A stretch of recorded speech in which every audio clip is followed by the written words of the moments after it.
नमस्कार, आप सभी का स्वागत है। मैं हूं आपके साथ शुभेंदु सिंह। यूपी में विधानसभा चुनाव को देखें तो इस वक्त पश्चिमी यूपी सभी के लिए बेहद खास है। शुरुआती चरणों में इसी क्षेत्र में चुनाव होने हैं और इसीलिए पश्चिमी यूपी को साधने के लिए एक के बाद एक कई दांव चले जा रहे हैं। कोई गठबंधन का सहारा ले रहा है तो कोई इस वक्त भी किसानों को साधने में लगा है। अखिलेश यादव के लिए पश्चिमी यूपी बेहद ही खास है, इसलिए अखिलेश ने इस क्षेत्र में दबदबा बनाने के लिए जयंत चौधरी को अपने साथ मिलाया ताकि जाट वोटरों को एकजुट कर अपने पक्ष में लाया जा सके। लेकिन अब यही गठबंधन अखिलेश के लिए मुश्किलें पैदा कर रहा है और चुनाव से पहले ही सपा और रालोद गठबंधन में बिखराव के संकेत मिलने लगे हैं।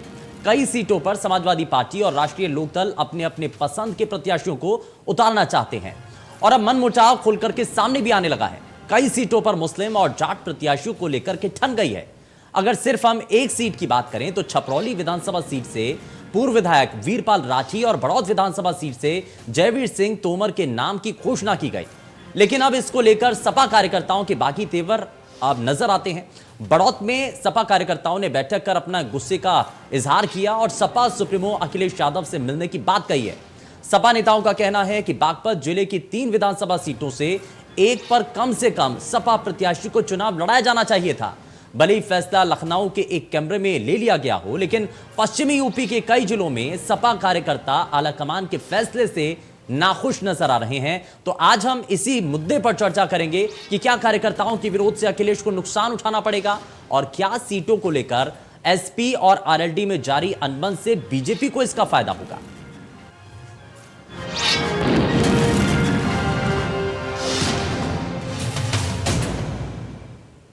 गठबंधन को लेकर जारी तकरार के बीच समाजवादी पार्टी के कार्यकर्ताओं का आखिर इस पर कहना क्या है, जरा वो सुन लेते हैं। मैं जितेंद्र यादव, जिला उपाध्यक्ष समाजवादी पार्टी बागपत से। अभी कार्यकर्ताओं की भीड़ है, हंगामा हो रहा है, क्या मामला है? अभी आज बागपत कार्यालय पर समाजवादी पार्टी के सारे कार्यकर्ता आज एक बैठक हुई है और ये जो बागपत विधानसभा पे जो टिकट डिक्लेयर हुए हैं, राष्ट्रीय लोकदल ने 3 टिकट डिक्लेयर कर दिए हैं इस बागपत विधानसभा की 3 सीटों पे। तो हमारी मांग है, कार्यकर्ताओं की पहले से मांग थी, समाजवादी पार्टी की जिला संगठन की मांग थी कि समाजवादी पार्टी एक सीट पे यहाँ पे अपना प्रत्याशी उतारे। गठबंधन और समाजवादी पार्टी मिलके एक कैंडिडेट यहाँ पे एक सीट समाजवादी पार्टी को दे। ये लगातार पहले से हमारी राष्ट्रीय अध्यक्ष जी से मांग होती रही है और हमें आश्वासन भी मिला था। और अभी हम राष्ट्रीय अध्यक्ष जी से हम इस पे आज मिलने के लिए हम लोगों ने निर्णय लिया है कि कल हम लखनऊ जा रहे हैं, सब लोग पूरा एक प्रतिनिधि मंडल, और कल राष्ट्रीय अध्यक्ष जी से मिलके और पुरजोर तरीके से मांग करेंगे कि बागपत जनपद की एक विधानसभा की सीट समाजवादी पार्टी का प्रत्याशी उस पर लड़े। अगर आप डॉक्टर शकील अहमद, समाजवादी पार्टी जिला महासचिव जनपद बागपत। समाजवादी पार्टी पर कार्यकर्ता इकट्ठे हुए, हंगामा हो रहा है, क्या क्यों हो रहा है, क्या मामला है? देखिए, आज जिला कार्यकारिणी और फ्रंटल संगठनों के जिला अध्यक्षों की बैठक बुलाई गई थी और बैठक का विषय था कि विधानसभा चुनाव को जनपद बागपत में 3 सीटें हैं, इन्हें कैसे जीता जाए।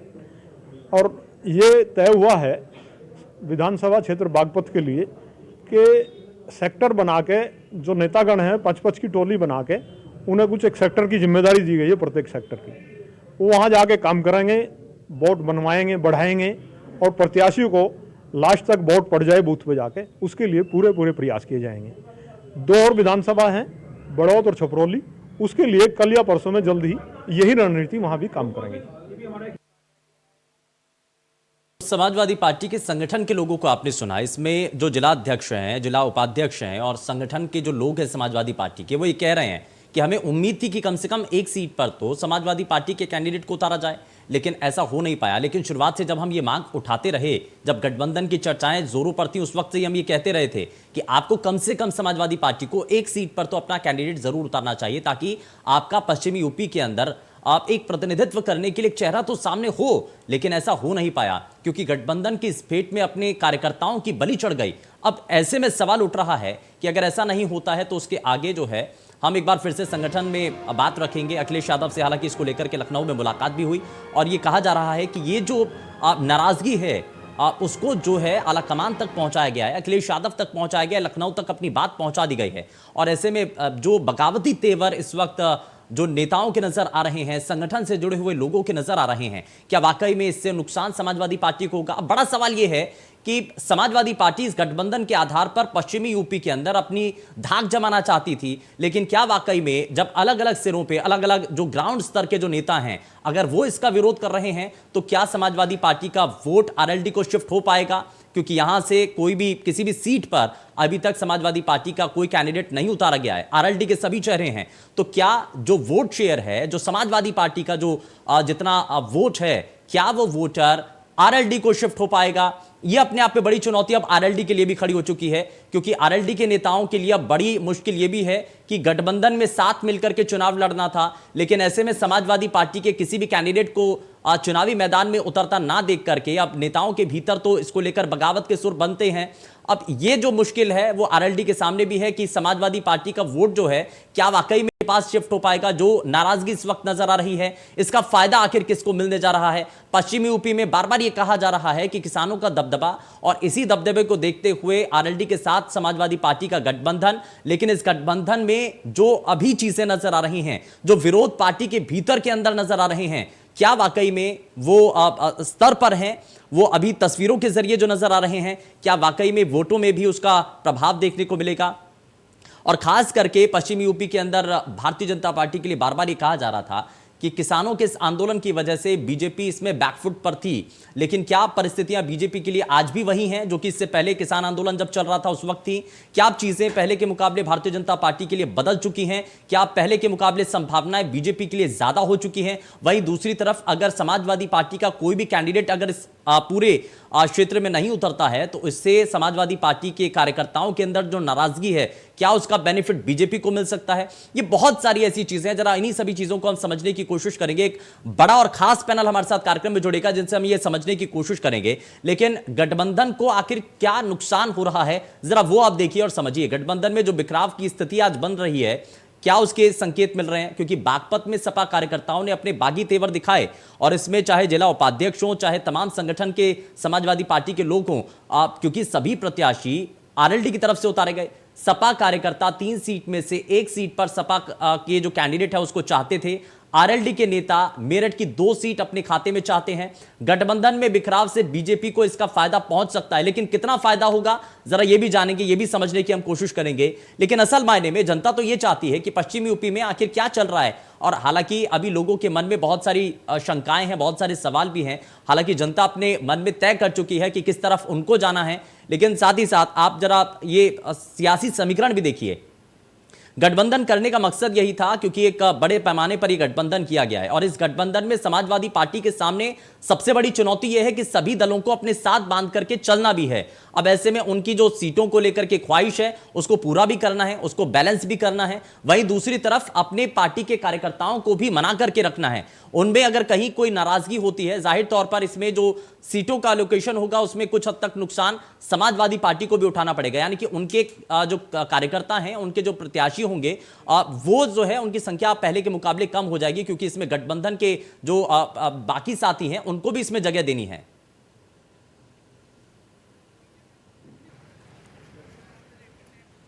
और चलिए जरा इन्हीं सभी सवालों का जवाब तलाशने की कोशिश करते हैं, जरा जल्दी से आगे बढ़ते हैं। और इस बीच हमारे साथ 2 खास मेहमान कार्यक्रम में जुड़ चुके हैं, और भी मेहमान हमारे साथ कार्यक्रम में जुड़ेंगे। लेकिन सबसे पहले आपको बताएं कि भारतीय जनता पार्टी से प्रवक्ता प्रियंक पांडे हमारे साथ कार्यक्रम में जुड़ चुके हैं। प्रियंक जी, बहुत स्वागत है आपका कार्यक्रम में। और साथ ही कांग्रेस पार्टी से प्रवक्ता चंद्रेश कुमार सिंह हमारे साथ कार्यक्रम में जुड़ चुके हैं। चंद्रेश जी, बहुत स्वागत है आपका कार्यक्रम में। शुरुआत में प्रियंक पांडे आपसे कर रहा हूं, क्योंकि मौजूदा वक्त में जो गठबंधन के अंदर आप ये कह लिया जाए कि दरार जो पड़ती हुई नजर आ रही है, और खास करके समाजवादी पार्टी के कार्यकर्ताओं की जो नाराजगी सामने आ रही है, क्या आपको नजर आता है कि जिस वोट शेयर को अपनी तरफ आता हुआ आरएलडी के नेता समझ रहे थे, लेकिन क्या नाराजगी की वजह से वो इधर उधर हो सकता है? और अगर नाराजगी समाजवादी पार्टी के कार्यकर्ताओं के अंदर नजर आ रही है, विरोध जाहिर किया जा रहा है, तो इसका फायदा क्या बीजेपी को मिलने जा रहा है? देखिए, ये चीजें बहुत ध्यान से समझने की चीज है कि जब से 2012 की इनकी सरकार के बाद से, इनके कार्यकाल के बाद से, इन्होंने कांग्रेस के साथ गठबंधन किया, वो भी अपने पिताजी के मर्जी के और चाचा के मर्जी के खिलाफ। और क्या हश्र हुआ, पूरे प्रदेश की जनता ने देखा है कि 40 सीटों 44 सीटों पर ये उतर आए।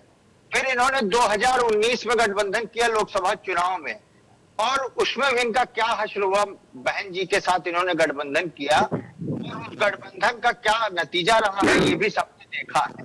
आज समाजवादी पार्टी को अपने ही पदाधिकारियों, अपने ही कैडर पर विश्वास नहीं रह गया है, और जिसका नतीजा है कि समाजवादी पार्टी की जमीन दरक चुकी है। और दूसरी बात उठाकर ध्यान से देखिए, चाहे वो कन्नौज हो, चाहे वो पश्चिमी उत्तर प्रदेश का कोई बेल्ट हो, चाहे सैपई हो, ये हर जगह नुकसान उठा रहे हैं और इनके कार्यकर्ताओं का मनोबल भी टूट गया है। दूसरी बात कि ये सिर्फ चुनाव बाहुबलियों के भरोसे, दागियों के भरोसे लड़ना चाहते हैं। इनके ज्यादातर उम्मीदवार या तो जेल में है या तो बेल पे हैं। और आप पश्चिमी उत्तर प्रदेश में आप देख लीजिए, जिस नाहिद हसन का नाम, जिसकी वजह से कैराना में पलायन का कारण जो व्यक्ति है, जो मुजफ्फरनगर दंगे का आरोपी है, ऐसे लोगों को अपना कैंडिडेट बनाकर उत्तर प्रदेश को ये क्या मैसेज देना चाहते हैं? ये उत्तर प्रदेश को फिर उसी दंगे की आग में झोंकना चाहते हैं। ये उत्तर प्रदेश में फिर अराजकता का माहौल पैदा करना चाहते हैं। ये उत्तर प्रदेश में फिर से लॉ एंड ऑर्डर की समस्या पैदा करना चाहते हैं। लेकिन उत्तर प्रदेश की जनता अब टोपी पहनने वाली नहीं है। उत्तर प्रदेश की जनता सब कुछ जान चुकी है, सब कुछ समझ चुकी है। और मैं आपको आपके चैनल के माध्यम से आपके दर्शकों को ये बताना चाहता हूँ सबको कि आने वाले आगामी विधानसभा चुनाव में आप देखिएगा, भारतीय जनता पार्टी पिछली बार से भी ज्यादा मैंडेट के साथ प्रचंड बहुमत के साथ सरकार बनाने जा रही है। आप तो कह रहे हैं कि प्रचंड बहुमत के साथ वापसी करेंगे, लेकिन पहले की जो परिस्थितियां थी और आज के जो हालात बने हुए हैं उन दोनों में बहुत अंतर हो चुका है। मैं जरा वापस इसी सवाल के साथ आऊंगा आपके पास, लेकिन मैं जरा तारुफ करा देता हूं। हमारे साथ कुछ और खास मेहमान कार्यक्रम में जुड़ चुके हैं। हमारे साथ समाजवादी पार्टी से प्रवक्ता फखरुल हसन चांद कार्यक्रम में जुड़ चुके हैं। फखरुल जी, बहुत स्वागत है आपका कार्यक्रम में। आरएलडी से प्रवक्ता संदीप चौधरी हमारे साथ कार्यक्रम में जुड़ चुके हैं। संदीप जी, बहुत स्वागत है आपका कार्यक्रम में। फखरुल हसन जी, मैं जरा आपके साथ अब जरा आगे बातचीत को बढ़ाता हूं। फखरुल जी, बड़ा सवाल यह है कि समाजवादी पार्टी पश्चिमी यूपी के अंदर अपनी जीत को सुनिश्चित करने के लिए गठबंधन करती है, लेकिन बड़ा सवाल भारतीय जनता पार्टी के प्रवक्ता प्रियंक पांडेय उठा रहे हैं। वो ये कह रहे हैं कि आपको अपने कार्यकर्ताओं के ऊपर भरोसा नहीं है, इसीलिए आपने गठबंधन करके और गठबंधन में जो आपके साथी हैं उनको सारी सीटें दे दी, और यही कारण है कि अब आपकी पार्टी के जो कार्यकर्ता हैं वो आपके ऊपर सवाल उठा रहे हैं, विरोध हो रहा है। देखिए, भारतीय जनता पार्टी के मित्र ने कहा कि अब जनता टोपी पहनने वाली नहीं है। हम भी इनसे यही कहना चाहते हैं कि 2017 में जो आपने टोपी पहनाई थी जनता को, अब वो जनता उस टोपी को पहनना नहीं चाहती है। आज आपने जिस किसान को टोपी पहनाई थी कि उसकी आय दुगनी होगी, वो टोपी आपकी उतार के फेंक चुका है किसान। बेरोजगारों को जो आपने टोपी पहनाई थी कि 70 लाख रोजगार देंगे, वो टोपी नौजवान उत्तर प्रदेश का उतार के फेंक चुका है। महंगाई से परेशान जनता को जो आपने टोपी पहनाई थी कि 35 रुपए में पेट्रोल देंगे, काला धन वापस आएगा, उस टोपी को भी उत्तर प्रदेश की सम्मानित जनता उतार के फेंक चुकी है। अब उत्तर प्रदेश के बेरोजगार नौजवान किसान ने लाल टोपी पहन ली है, समाजवादियों की टोपी पहन ली है। आप कह रहे थे, भारतीय जनता पार्टी के मित्र कह रहे थे कि जो गठबंधन किया है, गठबंधन कर लिया है, हार रहे हैं। तो भारतीय जनता पार्टी के मित्र बताए कि जो गठबंधन के सहयोगी आज हमारे साथ हैं, वही सहयोगी तो आपके साथ 2017 का विधानसभा चुनाव लड़ रहे थे। आपने उन्हीं पिछड़ों की पीठ पे बैठ के 17 पिछड़ों के हेलीकॉप्टर उड़ा के उत्तर प्रदेश की सरकार को बनाया था।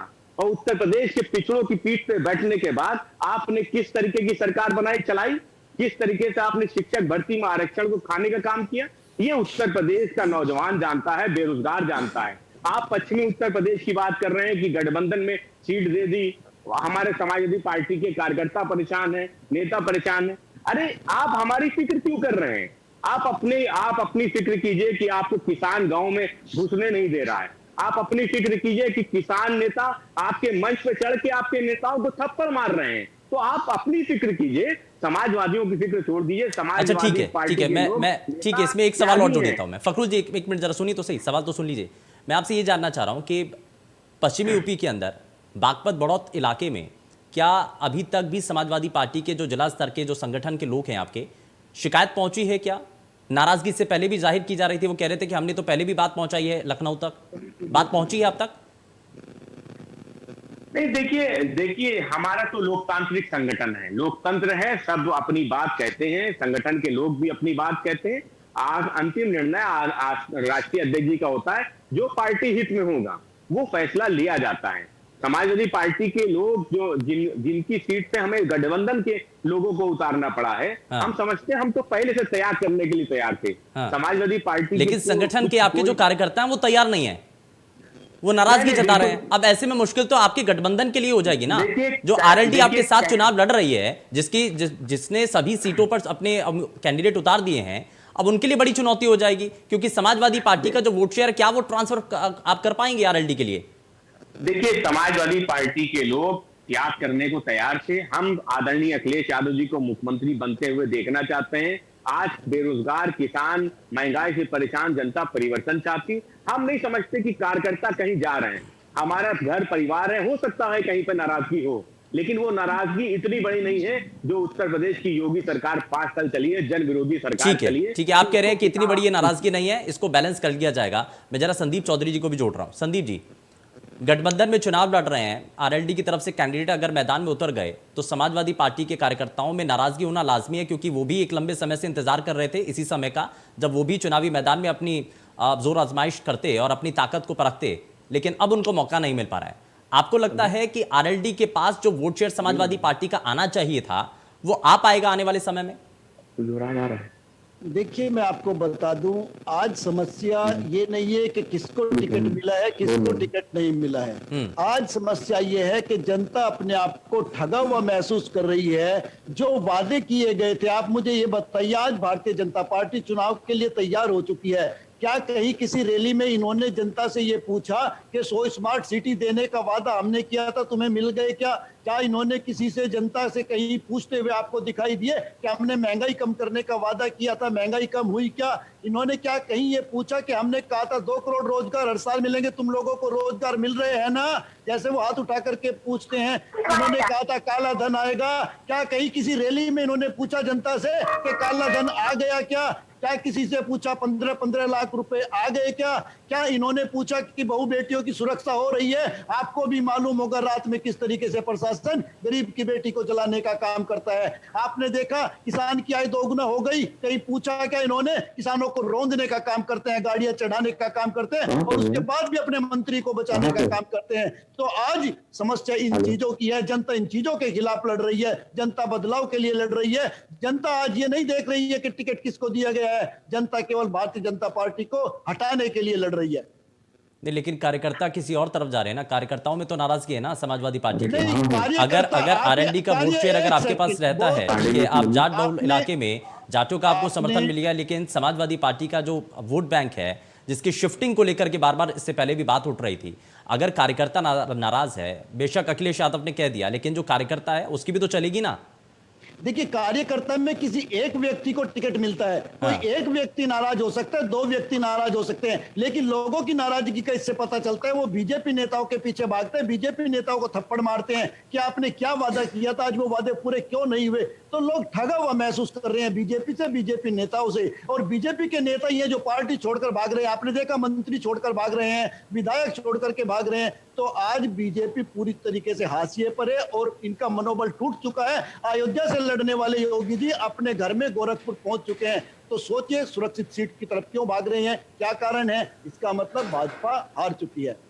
ठीक है, मैं जरा प्रियंक जी से एक रिएक्शन लेता हूं। चंद्र जी, मैं इसके बाद आपके पास आता हूं। प्रियंक जी, जरा जल्दी से एक जवाब दे दीजिए। हाँ, देखिए, हम लोग जनता को टोपी नहीं पहनाया करते, हम लोग तो जनता का आशीर्वाद लेते हैं और बदले में उनकी सुरक्षा, उनके बेहतरी, उनके सम्मान के लिए कार्य करते हैं। भारतीय जनता पार्टी सदैव से समाज के दलित, शोषित, पीड़ित, वंचित लोगों के लिए कार्य किया और पिछले कई दशक में जिस उत्तर प्रदेश को इन लोगों ने सिर्फ बर्बाद करने का काम किया, जिस उत्तर प्रदेश को दंगों की आग में झोंकने का काम किया, जिस उत्तर प्रदेश में सिर्फ चमकाने का काम किया, आप जवाब दीजिए ना, कैसे गैंगस्टर को आपने अपना उम्मीदवार कैसे बनाया?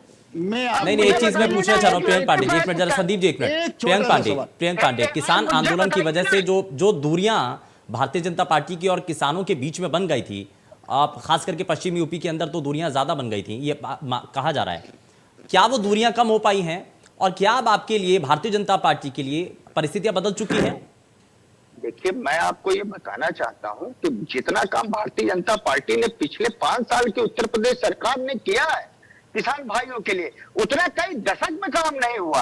आप किस मुद्दे पर, आप देखिए, राशन की चाहे आप एमएसपी की खरीदारी को उठाकर देख लीजिए, पिछली सरकार से लगभग 2 गुना ज्यादा हमने खरीदारी की, न केवल खरीदारी की 72 घंटे के अंदर चलिए ठीक भुगतान करके दिखाया। ठीक है, आप कह रहे हैं कि आपने काम किया किसानों के लिए, लेकिन कितना काम हुआ मैं जरा चंद्रेश जी को जोड़ रहा हूं। ठीक है, चंद्रेश जी भी इंतजार कर रहे हैं। चंद्रेश कुमार सिंह जी, अब पश्चिमी यूपी के अंदर तो नुकसान कांग्रेस पार्टी को भी नजर आता है। कांग्रेस पार्टी के एक दिग्गज नेता समाजवादी पार्टी में चले जाते हैं इस आस में कि उनको वहां पर टिकट मिलेगी, लेकिन टिकट की मारामारी में वो कहीं पीछे रह जाते हैं। अगर वापसी का रास्ता उनके लिए कांग्रेस पार्टी में खुलता है, क्या ये संभव है? देखिए, एक बात आपको स्पष्ट कर दें, कांग्रेस को कहीं कोई नुकसान नहीं हो रहा है। कांग्रेस को सिर्फ और सिर्फ बढ़त मिल रहा है। आज जब हम सड़क पर उतरते हैं तो छोटी बच्चियां, कॉलेज स्कूल जाने वाली बच्चियां ये गाते हुए चल रही हैं कि लड़की हूं, लड़ सकती हूं।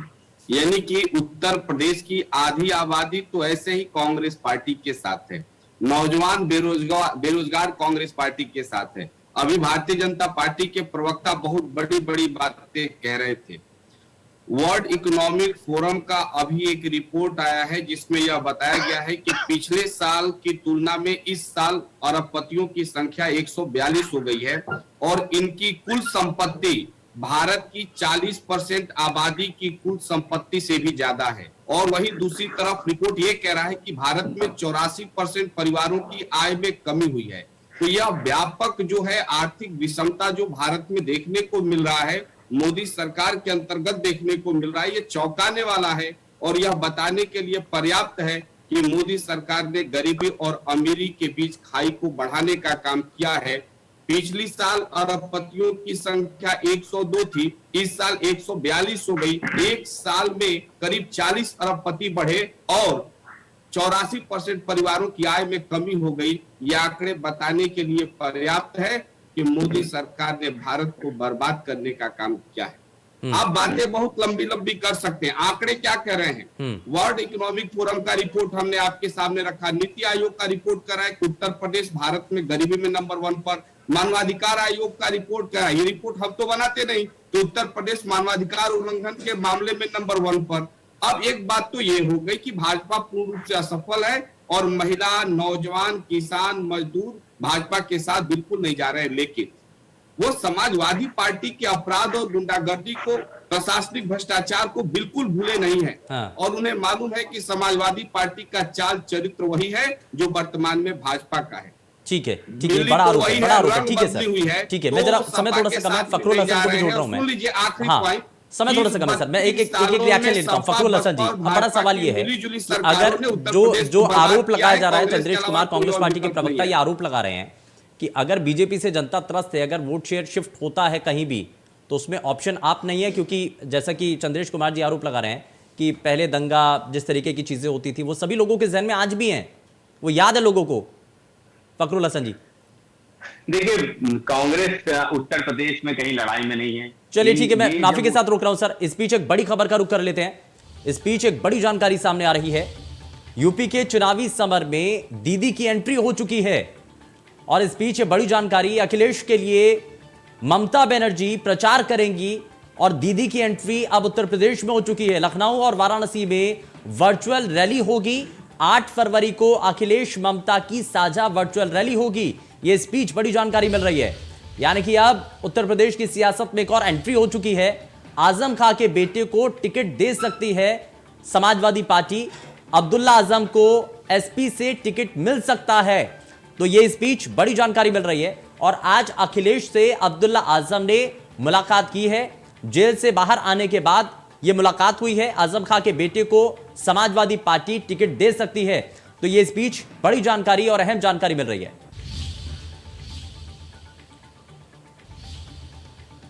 तो ये बड़ी जानकारी, लेकिन बड़ा सवाल यही है कि क्या पार्टी के भीतर जो चीजें इस वक्त चल रही हैं पश्चिमी यूपी के अंदर खास करके, क्या वो उन चीजों के अंदर बदलाव आ पाएगा? क्या संगठन के अंदर अपने कार्यकर्ताओं की नाराजगी को समाजवादी पार्टी दूर कर पाएगी? फिलहाल देखने वाली चीजें हैं। खैर, जितने भी मेहमान हमारे साथ कार्यक्रम में जुड़े सभी का बहुत शुक्रिया कार्यक्रम में जुड़ने के लिए। लेकिन बड़ा सवाल यही है कि क्या आने वाले समय में बीजेपी के लिए संभावनाएं ज्यादा बढ़ जाएंगी? देखने वाली तस्वीर होगी। पेशकश में फिलहाल के लिए बस उतना ही। नमस्कार।